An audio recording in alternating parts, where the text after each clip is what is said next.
Welcome to World Update on the Persecuted Church with Release International. In this edition, faith under pressure in Uzbekistan.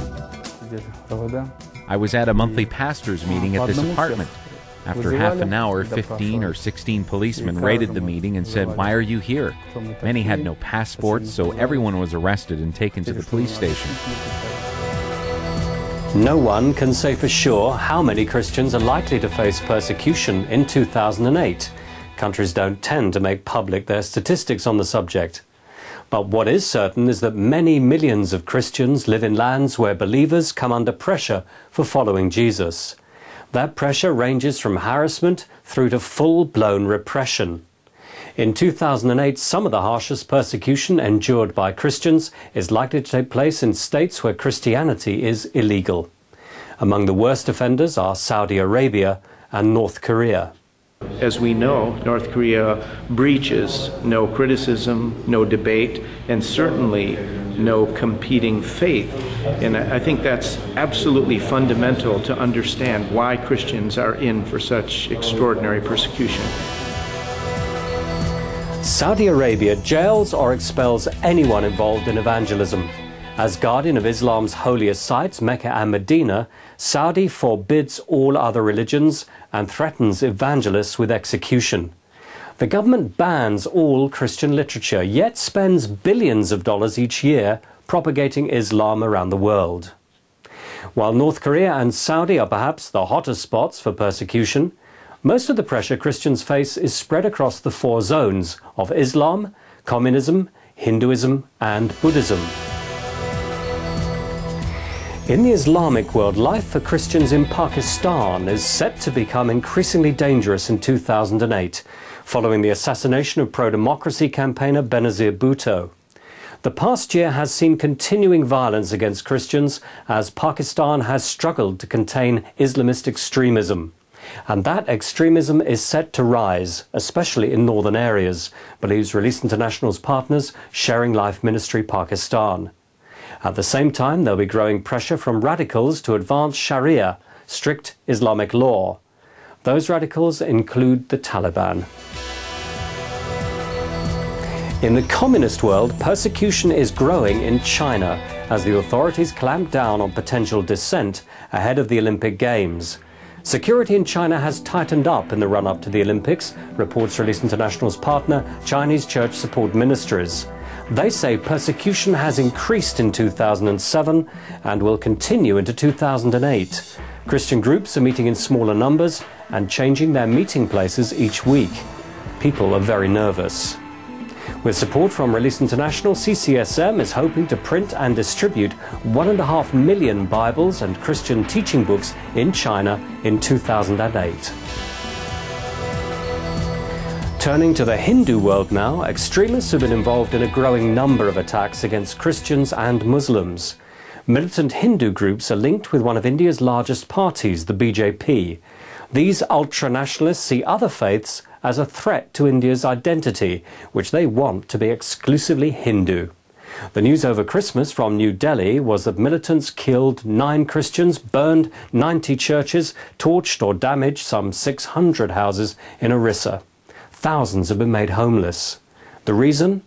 A leading politician described the violence as a backlash against Christians sharing their faith with Hindus. The persecution on India is on rise. Ever since the fundamentalist BJP government came into power in 1989, the anti-Christian groups, the fascist groups have organized themselves. They want to systematically attack the churches. The attacks that we hear about is not sporadic. It is all well planned. They know exactly what to do. At Release International, we have the privilege of meeting many of our Christian family who've gone through the harshest trials of their faith and yet can teach us what it is to overcome. We've much to learn from brothers like Pastor Salavat Serikbayev in Uzbekistan. For conducting Bible studies and having Christian books in his home, freedoms many of us take for granted, he was sentenced to 8 years. This report from Greg Musselman of the Voice of the Martyrs Canada. Pastor Salavat Sergbayev and his family have also faced many hardships in their devotion and service to Jesus Christ. The latest began in April of 2007 when Salavat, who pastors an unregistered Pentecostal church, was arrested in the autonomous region of Karakal, Pakistan for his religious activities. He had his 2-year correctional labor sentence reduced to a year and was assigned to cultivate plants in the desert. I was at a monthly pastors' meeting at this apartment. After half an hour, 15 or 16 policemen raided the meeting and said, "Why are you here?"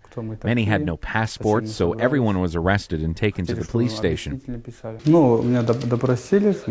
I was charged with illegally teaching in an illegal meeting. And they said they had 2 witnesses to confirm this. The case went to court. Salavat says these so-called witnesses were lying. Karakal, Pakistan has a highly repressive religious policy. Only Muslim communities and 1 Russian Orthodox parish are allowed to operate.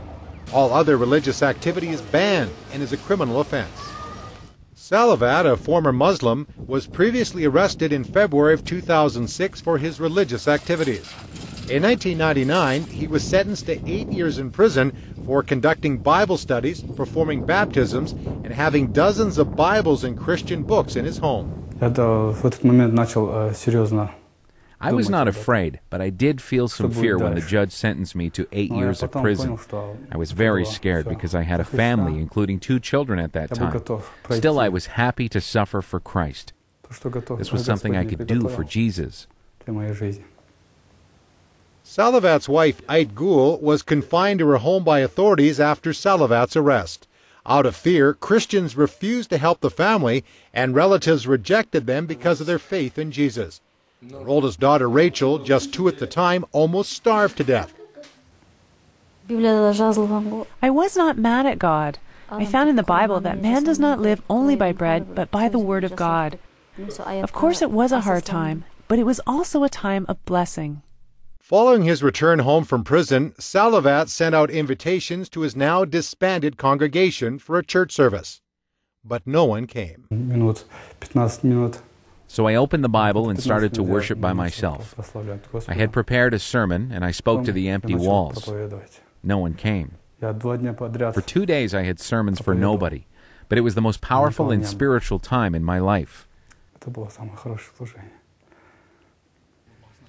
About a month later, the majority of the congregation returned to gathering together. By then, the church had been stripped of its official registration. Our church is a cell church. Every cell has 3 to 5 people. There are many groups. Once a week I gather together the leaders of these groups and preach to them. I also go to the hospital with members of our church to visit the many ill people in our city.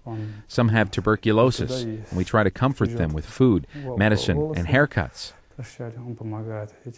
Because we have no registration, we must do all charitable work illegally. If they catch us, it would be big trouble for us. Salavat and Ait Gul now have 5 children. And in spite of the dangers they face, there is no thought of stopping their ministry. God put me here as a shepherd to care for his flock. As long as my heart beats, I will care for the flock as a shepherd. Pray for Pastor Salavat Sergbayev and his wife Ait Gul. And instead of just getting mad about the injustice, let's get down on our knees. Pray for our brothers and sisters in Uzbekistan. Ask God how we should provide for them, and to give us the courage and determination to live lives that are worthy of them and are just as effective for the gospel. In India, Uzbekistan, and around the world, Christians will face not just mild ridicule, but full-blown persecution for obeying the Great Commission of Christ to be witnesses to their faith. For those of us living in freedom, this is the crux. Is our witness worthy of persecution? That's it from this edition. The latest Witness magazine from Release International features a global survey of the persecution facing our brothers and sisters this new year. It's available from the website, where you can find out how to partner with the Persecuted Church. Goodbye, and God bless.